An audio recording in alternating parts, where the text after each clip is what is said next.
Exercise question number 6 है। सबसे पहले जो इक्वेशन दी गई है उसको हमें सॉल्व करना होगा, क्योंकि हम इसकी क्वाड्रेटिक इक्वेशन जो है इसको फाइंड करना चाहते हैं। पहले तो ये रकम है जो दी गई है, पहली वैल्यू उसका स्क्वायर लिखेंगे, M square X square plus C square plus 2cm x होगा माइनस 4a x और इक्वल 0। अब इसके बाद यहाँ से M square X square plus 2cm x और उसके बाद constant number C square plus का माइनस, बल्कि ये भी हमारे पास x का, ये भी x है, यहाँ पे माइनस हम लिखेंगे 4ax plus C square is equal to 0। M square X square plus यहाँ से 2cm प्लस 4a, ये हम ले रहे हैं इसको, ये प्लस का कर दिया मैंने, ये माइनस का है, यहाँ पे माइनस की साइन लगाएंगे।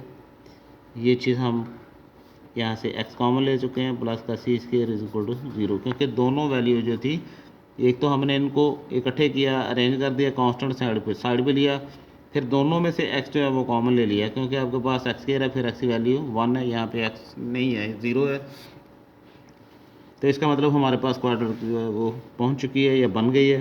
अब a की वैल्यू जो होगी वेरिएबल छोड़कर वो लिखेंगे, b की वैल्यू 2cm माइनस 4a और c की वैल्यू जो होगी वो सी स्क्वायर है।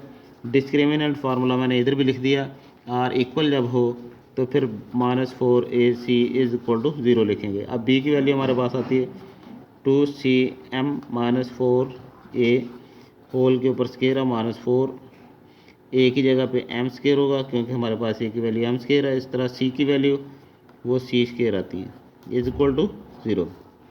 पहली वैल्यू इसका square 4c square M square plus आ जाएगा 4 4 16 ए स्क्वायर और माइनस का 4 2 are 8 8 2 are 16 A C M minus 4m square C square is equal to 0। अब ये वैल्यू और ये वैल्यू ये आपस में कैंसिल हो गई हैं, क्योंकि ये प्लस की है वो माइनस की है। अब जो बकिया रहेगा उसमें से 16 एक तो कॉमन लेंगे, एक ए कॉमन लेंगे। जैसे ही ये दो कॉमन लेते हैं तो हमारे पास एक ए बचेगा, माइनस की साइन आएगी, 16 भी बाहर चला गया, ए भी चला गया, और C M is equal to 0।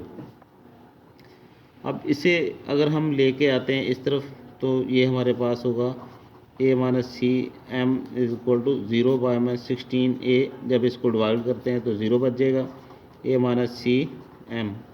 अब ये माइनस की वैल्यू इसे उठा कर उस तरफ ले चलते हैं तो सी एम प्लस का बन जाएगा। अगर हमें c निकालना है तो c इधर रहेगा और a बाय में ये इधर आकर m डिवाइड हो जाएगा। अगर हमें m निकालना है तो तब c इसके नीचे डिवाइड हो जाएगा, अगर अदरवाइज a की वैल्यू है तो वो यही है आपके पास। सो हमने इसको सॉल्व किया, ये हमारे पास आंसर आ रहा है। हमने इक्वेशन को क्वाड्रेटिक इक्वेशन बनाते हुए इसको सॉल्व किया है। तो लास्ट में आपसे रिक्वेस्ट है, चैनल को सब्सक्राइब, लाइक एंड वॉच कीजिएगा। Thank you.